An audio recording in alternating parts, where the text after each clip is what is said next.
right. And for background, Wayne has been with Texas A&M for a long time. He's what do they say? He's not just a professor, but also a customer because you work with the campus radio there too. Yep, radio and TV. And you, like a lot of the rest of us, got dragged into computers and security, kicking and screaming from the RF world. Is that correct, or did you start in IT? No, I started in the I think I'll say the traditional broadcast roles, and there was a point where networking was became a I guess a focus for a period of time, and I guess I was uh, sort of I don't know, something I needed to learn, I guess, to Hmm. continue on, and kind of went from there. All right. Well, on that note, I will shut up and let you have the helm. Carry on. All right. Well, good afternoon, everyone. Certainly a pleasure to be with you this afternoon. So let's get started here. Uh, Obviously, this was the advertised kind of presentation scope that I want to try to cover in the next, let's say, 40 to 45 minutes or so. And, cyber threats are out there, they're live and well. The broadcast industry is no longer immune to that. For many years, if you think about our infrastructure, was sort of a closed environment. That traditional, let's say, rack room, whether it was a radio or a TV environment, really was full of kind of proprietary type signals that really kind of stayed within your facility. Well, of course, today we know that the dominance importance of IP infrastructure has come about, and now that rack room looks drastically different. It looks like a room full of computers. So it's more like a data center. And as a result, we have to treat it as such. And with that, we have all of the advantages that you uh, can gain through that type of environment, but we also come with some of the negative, and that is often cyber threats that can range. Quite diverse, let's say, in some type of attack against that infrastructure. And of course, one of the advantages that the IP world brings us is the ability to remote manage things, whether that maybe is from your home, establishment with your favorite beverage, or in a multi-facility environment, maybe across the country. But with that, we sort of opened the door, so to speak, to that what was a closed infrastructure. And as a result, once again, we have all of these different types of threats that can challenge the reliability and operations of that infrastructure. If we look at cyber threats today, probably the most dominant ones that we have are ransomware and denial of service attacks, or more than likely a distributed denial of service attacks where you have threat vectors coming from multiple locations and so forth. Another way maybe to look at some of those threats is kind of go back and look at the often described as the legacy OSI model that really is a conceptual model of how host devices communicate with each other across the network. And if we look particularly at those data flow layers where uh, that host to host communications occurs, we have several, again, very specific attacks that might be launched against the different layers of the OSI model, including all the way up to the application layers. So again, threats, whereas they can be pretty generic, they also are very specific in what part of your infrastructure that those threats might impact or target. Of course, where do threats come from? Well, it can be a variety of different sources, ranging all the way from some type of criminal activity to even nation states cyber warfare.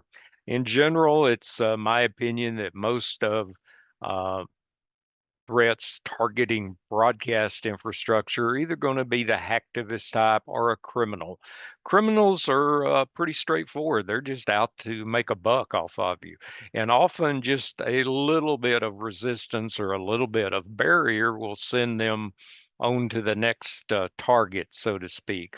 Whereas a hacktivist may have a grudge.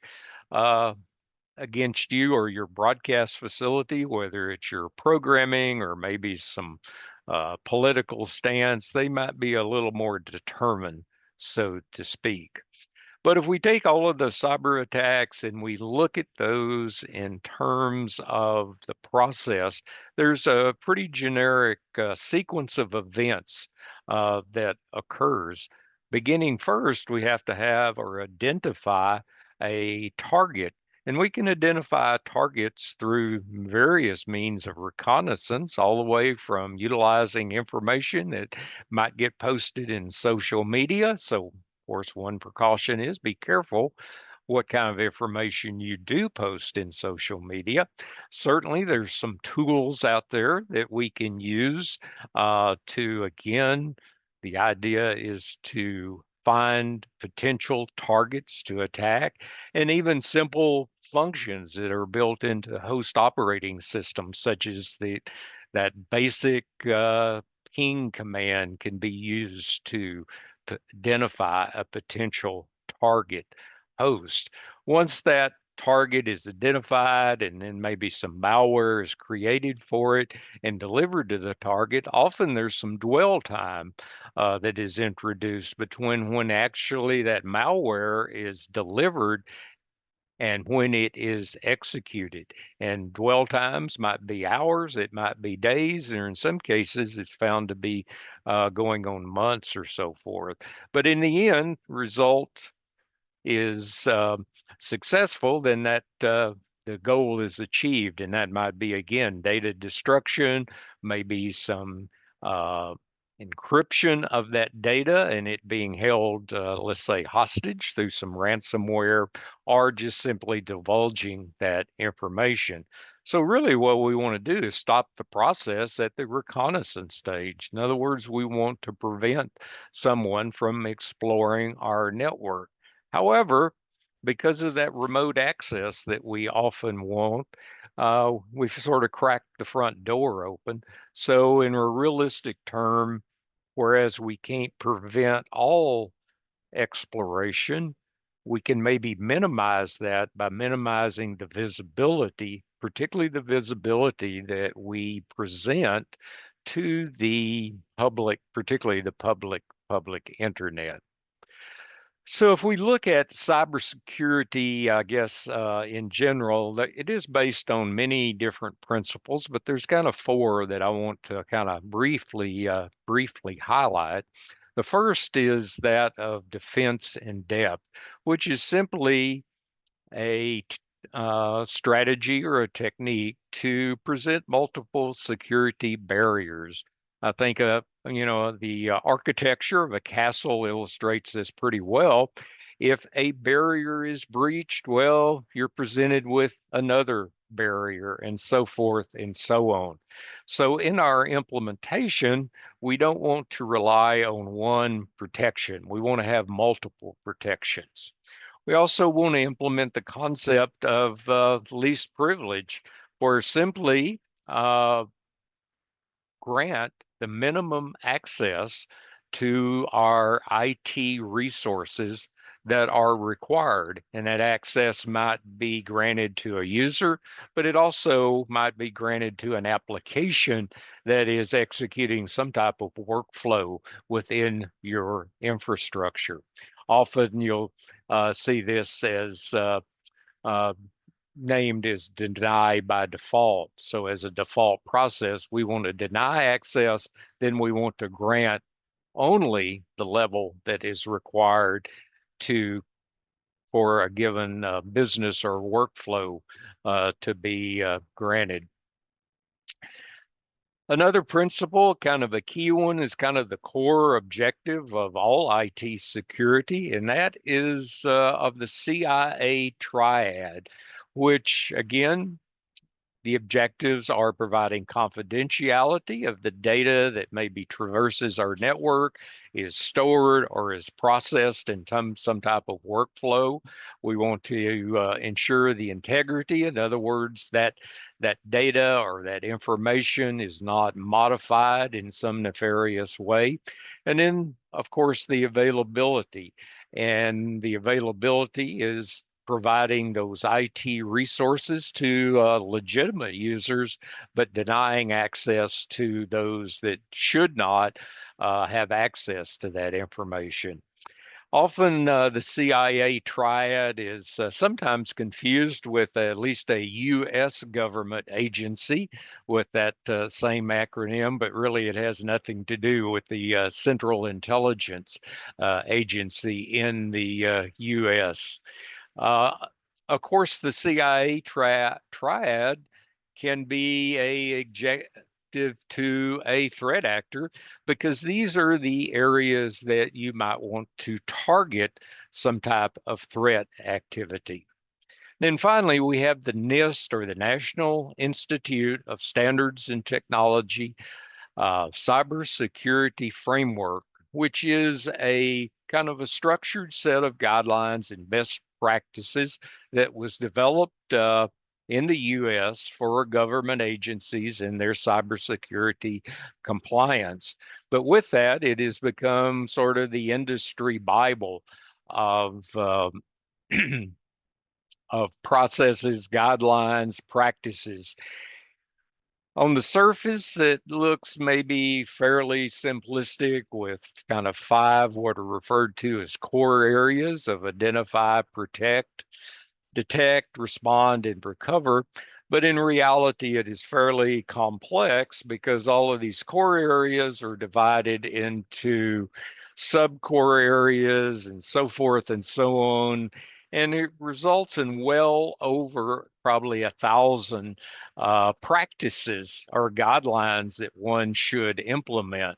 And this is often where some of the frustration comes with cybersecurity implementation, and the complexity just becomes, well, overwhelming. Now, I know my audience today is not the US. And looking from a little bit of research into Canada, found that whereas this is a US practice, it's been well embraced by various Canadian organizations regarding cybersecurity. And again, it's that fundamental core. But again, some of the complexity is just overwhelming. So with that, that has resulted in different organizations, and this is one example of a U.S. Agency from the federal government here to take those NIST practices and kind of summarize them or simplify them. And you'll find various checklists and best practice lists that develop or that are presented. And again, they're based on the NIST practices, but they try to simplify things.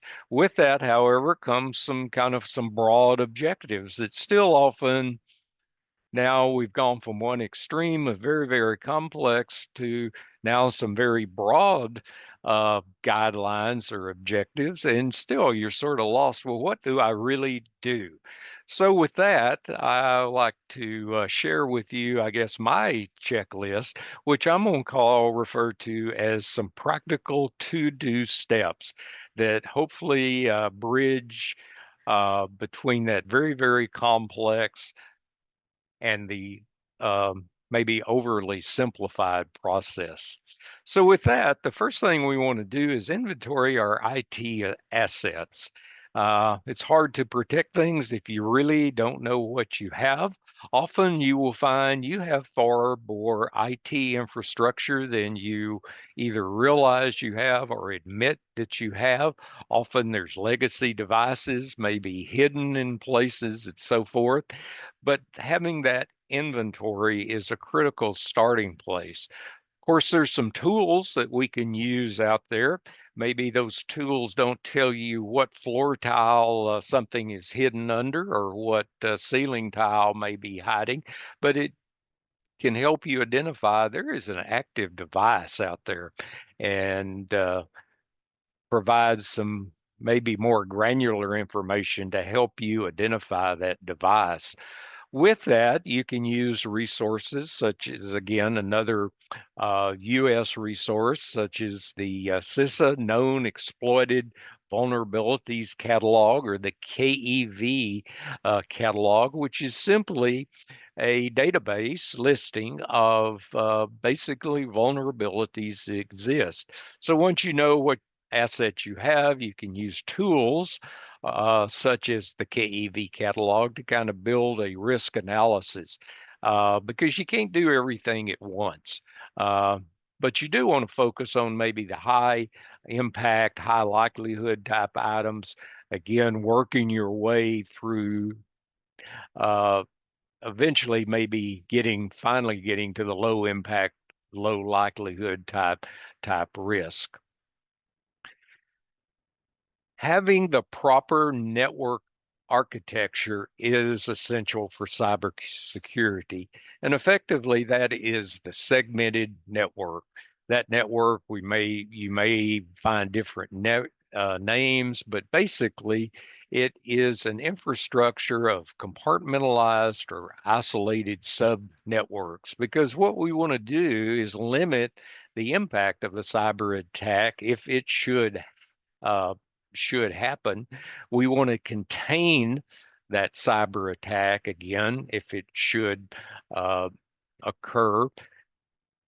And with that, we can provide additional protection levels, particularly such often we have devices on our network.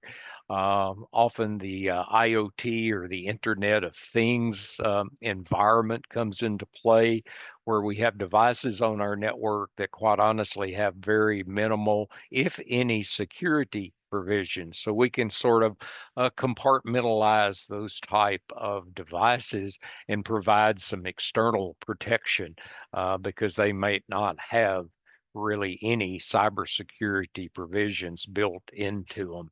And kind of a byproduct of a segmented network is improving network performance. Well, our focus today really is on cybersecurity, but because as broadcasters, we deal with real-time media, so performance of that network infrastructure is important to us.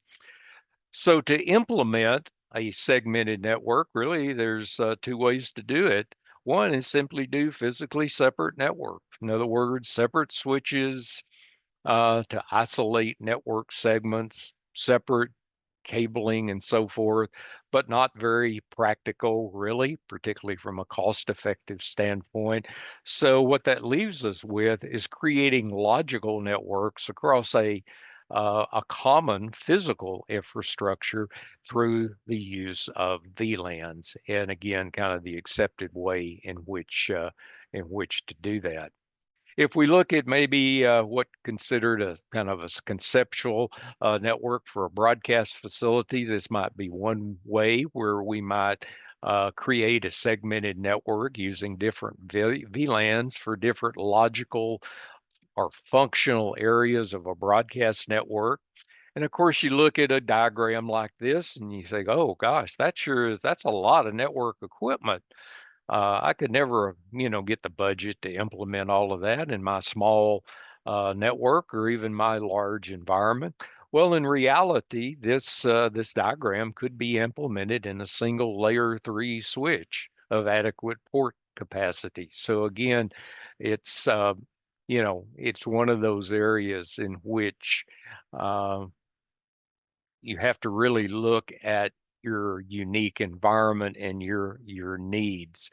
What we really want to do again is compartmentalize things and prevent movement. If we should have a breach or an attack in one area of our network, again, we want to through the compartmentalization, minimize the impact of that. And we also don't want that malware, let's say, to move throughout the network, which of course that movement, often referred to as east-west movement, is kind of a common thread of a lot of cyber threats that occur. Once a host device is infected, then often the goal is, well, let's see what else we can find within that network infrastructure. One of the areas we don't want to overlook is physical security. And of course, physical security can take many different forms. All the way from a small locked, let's say, rack cabinet in a small station environment to maybe a little larger environment, up to even some cages and so forth, even to dedicated server rooms. Again, we want to prevent physical tampering with the infrastructure. Often a common thread of that physical infrastructure is monitoring through maybe security cameras, controlled access through card readers, or maybe cyber locks and so forth. And whereas it's good to have cyber locks, this might not be the best way in which to implement that for a couple of reasons. Needless to say, posting the combination is probably not the smart thing to do, but I would bet you that combination is the default combination for that particular cyber lock. So again, be careful with the practical implementation. Another way to prevent manipulation of what's connected to the network is the utilize features that you may or most likely already have through a managed Ethernet switch is implement switch security features, particularly things such as features that you can enable to prevent some type of spoofing. Also, we want to eliminate how flooding of the switch bridging table.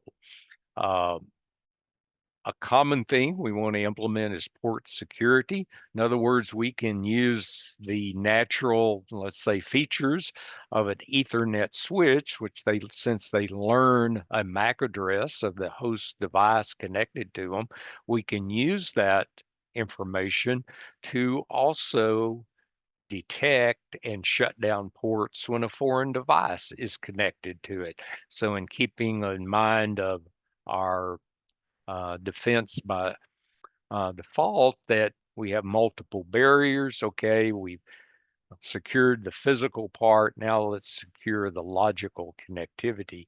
And if you look at a typical MAC address table, we certainly can see that a given port has a MAC address of a host device that is connected to that. And speaking of MAC addresses, just be aware they can come in different formats. They kind of the default is uh, a MAC address is a 48-bit hexadecimal address. It may be expressed in many, many different different formats. So just be aware of that. But with that, we can again utilize that by enabling that support security. So if a violation occurs, in other words, somebody unplugs something and plugs something else into the network, a security violation occurs. The switch will drop that frame, okay, and enable a protect mode, and then of course generate a message that can be used maybe to the network administrator that, hey, a violation has occurred, and then they can further. Other simple practices though to do is do things about simply disable unused ports on a switch. So again, someone randomly does not plug something in. By default, most switches turn everything on, so to speak, port-wise. So we want to go back and change that default configuration and disable any of the ports we're not using. We also want to allow only one MAC address per port, which says only one device per port.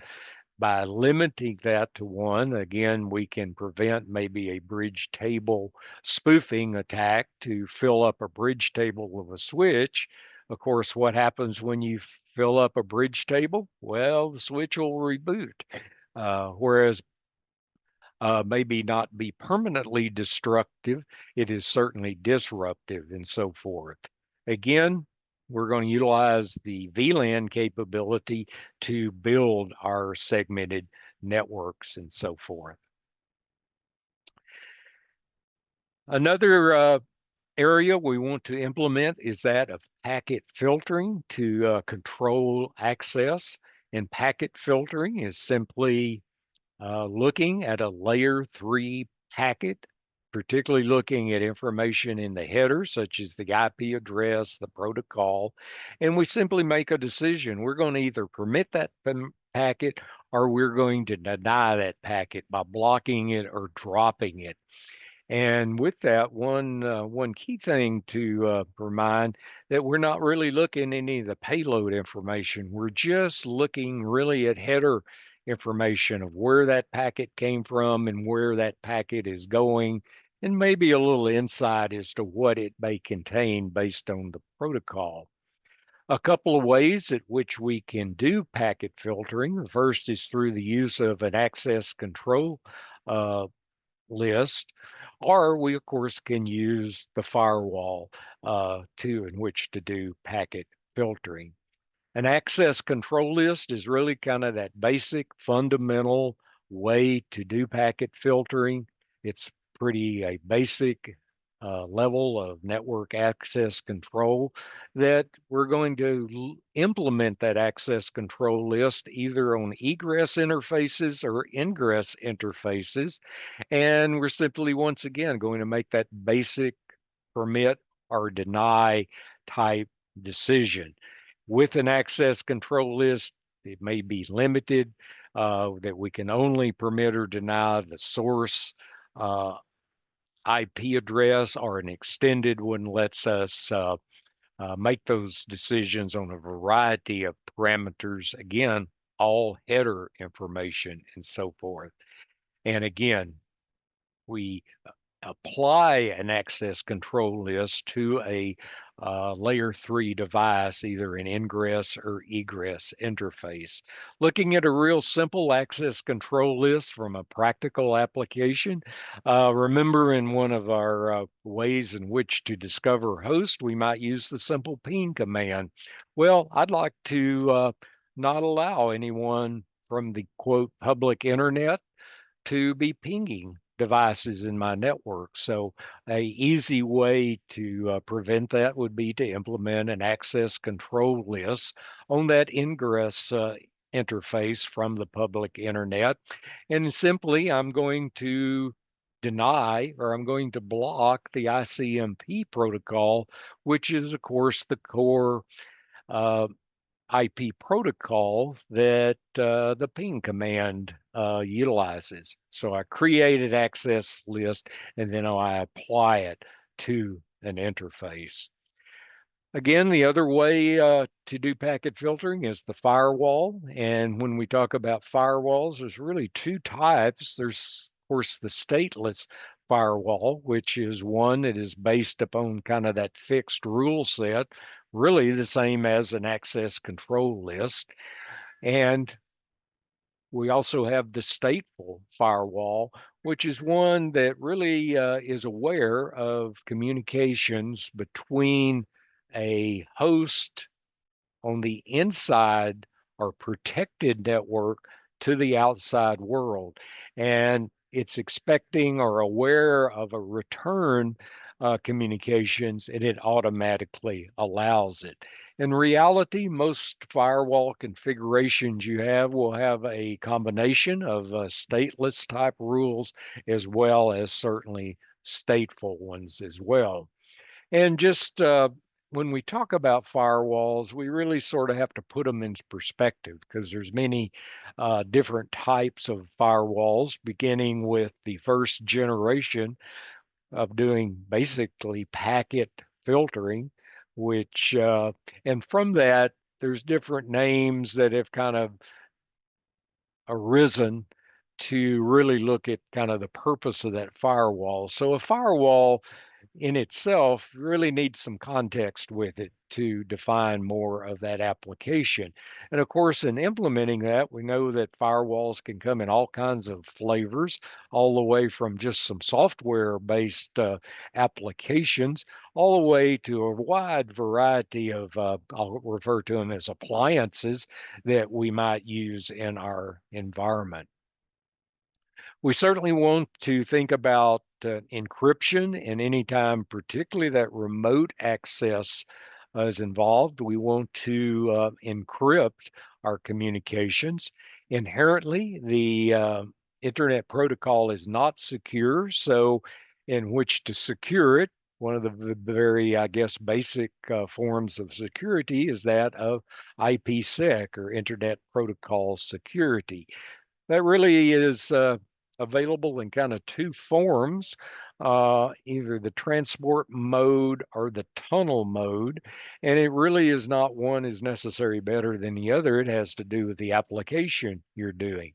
So where you're simply maybe want to implement a tunnel between different devices. Maybe we're going to use the, such as a VPN, we're going to use the tunnel mode and so forth. Again, the difference is how much of that IP packet is encrypted. Do we encrypt just the uh, header or just the payload, or do we encrypt the entire payload and header? Of course, if we do that, we have to now add an external or an extra unencrypted header so that the routing of that packet can occur.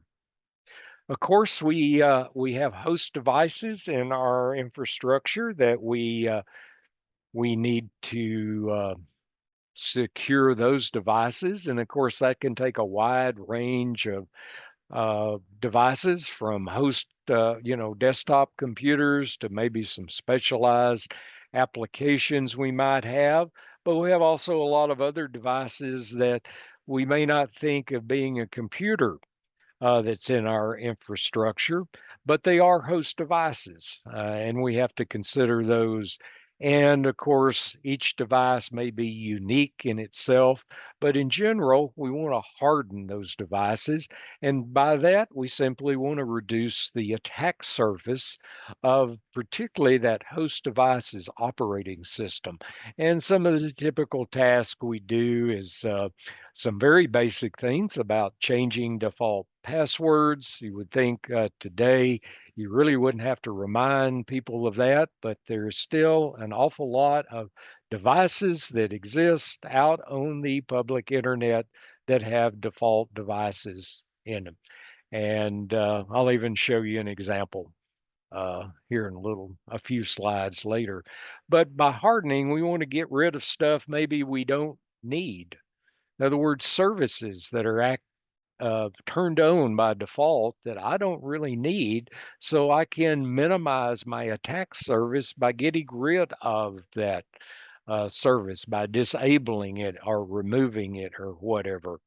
Uh, and again, the specific device and operating system will often determine what specifically you need to do. When we look at operating systems, I think in general, you're going to have kind of three categories. It's going to be Windows, it's going to be Linux of some variety, or it may be a proprietary operating system. And I'll use Cisco iOS and the MicroTik operating systems as an example of one of those proprietary operating systems.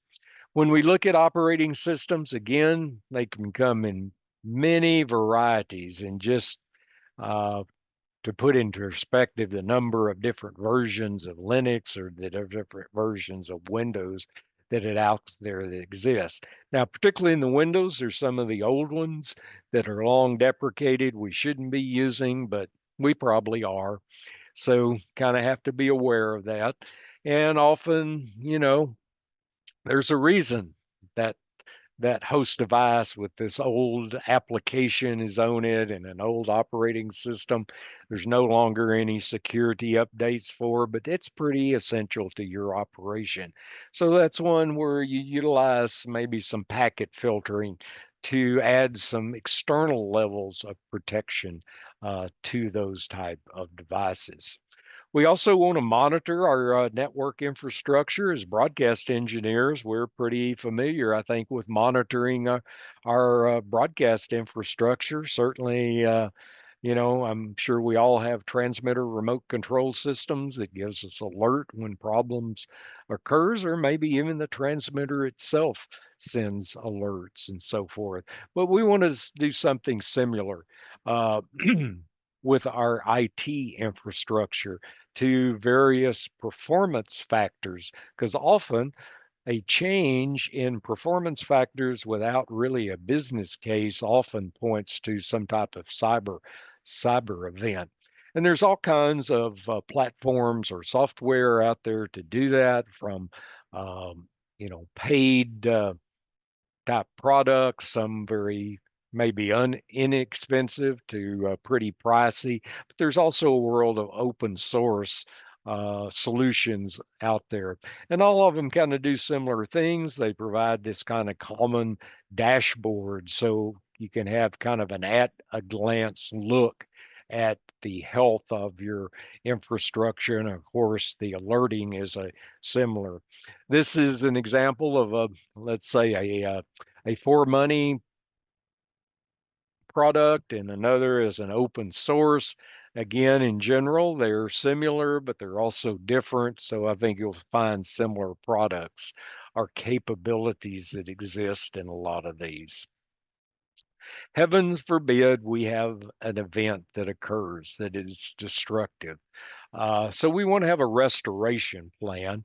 And by the way, often that same restoration plan that we might create for a cyber event could be very beneficial to us in the event of some type of natural disaster, whether it's a weather type event or maybe even a catastrophic hardware failure. That backup process often can be useful. But in the restoration, this is sort of our kind of last resort to restore things. Often we find that data is backed up to this cloud service. What does that really mean? Well, that's somebody's server room somewhere, or maybe multiple server rooms in multiple locations, often of spinning hard disk is how that data is backed up. But in our recovery plan, we want to address, having redundancy, whether that's through the infrastructure of the network or the infrastructure of hardware, to basically maintain those data backups. Some general rules of thumb is often the 3-2-1 rule, which is kind of the classic IT rule of data backups. We want to have 3 copies of all critical data. That doesn't mean all the data we may have in our organization, but certainly the critical stuff. We want to have that in 2 different mediums, at least, and one of those located off site. Kind of key things to keep in mind is you need to test that restoration plan. Can you really recover the data that you've been backing up for the last year? Can that really be done? Do you really know how to do it? Do you know the dependencies in those backups? In other words, if I do incremental backups every day, if I have to restore that data, I have to kind of go backwards through that process, as opposed to maybe doing a full backup, which often takes longer, takes more time, but can be far quicker to restore. Once we've implemented all of our security practices to try to mitigate against any type of cyber attacks, we really need to verify what we've done, and that is often or commonly done through penetration testing, which can be pretty diverse in terms of specific areas. And to do that, we really need some tools. Well, it so happens maybe the same tools we would use to do penetration tests is the same tools that a threat actor might use in which to launch a cyber threats against us. And there's a lot of those out here. Here's kind of a short list of some of the more popular ones, and we'll try to take a look at a couple of these. In addition, we also have some online tools that are often available to us. So again, in the interest of time, take a look at a couple of these that exist. First is Nmap, which is simply again, often described as a network host discovery tool. As I mentioned, tools are often helpful when we do our inventory, and Nmap is one of those, which, by the way, this is an open source product that is available. And we, again, can use those tools. Nmap in its, I guess, default configuration is a pretty boring command line type interface. So often there's an add-on called ZenMap that is used to give you a graphical interface, and you can see in my example of a host discovery mode of that. But also might point out some of the tools that you can do of some of the features, I guess, of Nmap that we can discover devices without using ping. And of course, early on, I said, well, let's just prevent people from exploring our network with the ping command, and we'll take an access control list and block that. But there are other ways in which to explore a network, and that's through a tool such as Nmap. Looking at a real world example of I've discovered a host device, and I've used Nmap to present kind of uh, discovery or information about discovered. And of course, I know you can't read this screenshot, and this screenshot is only just a fraction of the amount of information. So I'm going to try to blow up some kind of key areas. And particularly Nmap has discovered some open ports. An open port implies there's an active service on that port. And several of these are registered port numbers or commonly known port numbers. So we have an idea of what those services are on those registered port numbers. We can further find out more information, even down to what versions of these services that are being executed. And of course, to a hacker, they know what the potential vulnerabilities are in different versions of software that exist. And of course, in reality, this device might be a common device found in our broadcast networks and so forth. Shodan is another kind of useful tool. This is one of the online tools. Shodan really is a search engine. It's simply when you utilize Shodan, you're really querying a database. The unique thing about Shodan is what the database contains, and it's simply a database of IP devices that have been discovered on the public information, the public internet. And of course, Shodan can discover all kinds of devices out on the public internet of IP enabled devices and so forth. What I think is one of the most useful features of this is to simply have a quick view of what your visibility is to the public internet. Remember early on, I said it's not likely you can eliminate visibility because you often quote remote access, but you want to control that access or be aware of it. And it's generally a good idea to take a ever so often look at that uh, public internet visibility, and Shodan is a way to do that. Looking at, again, some real world examples of just, again, When you access Shodan, what you're doing is querying a database, just like you would query Google or whatever your favorite search engine is. And in this example, I'm not going to really pick on anyone, but barracks, see, there's quite a few barracks devices out there. Once Jeff is with us, we will pick on Nautel, of course, and we don't find that many devices out there, but they are some. We hope none of those still have default uh, credentials in them. And maybe picking on tie line a little bit because of another pretty popular piece of broadcast equipment. There's a lot of devices out there. Now, do any of these have default login information? Needless to say, I am not going to sit here and try 6,226 devices. However, Shodan has scripting capabilities in it, and it's pretty easy for you to run through and utilize basically a dictionary, a database of common logins, and find out if any of these do. And I discovered one not long ago, and this appears to me to be someone's endpoint of someone's STL. By the way, if you go Google that IP number or search for that IP number, you're not going to find it today, but this was really open on the public internet. And of course, what could I do? Obviously, I could simply stop, in this case, the streaming client and take somebody's station off the air if I was particularly devious that day. Reality, maybe I want to replace that programming with something else or put some default or some login credentials in. So again, be real careful with this. So in closing, this is once again kind of my short list of things to do, and I won't spend our time reading through this, as these slides will all be in your handout.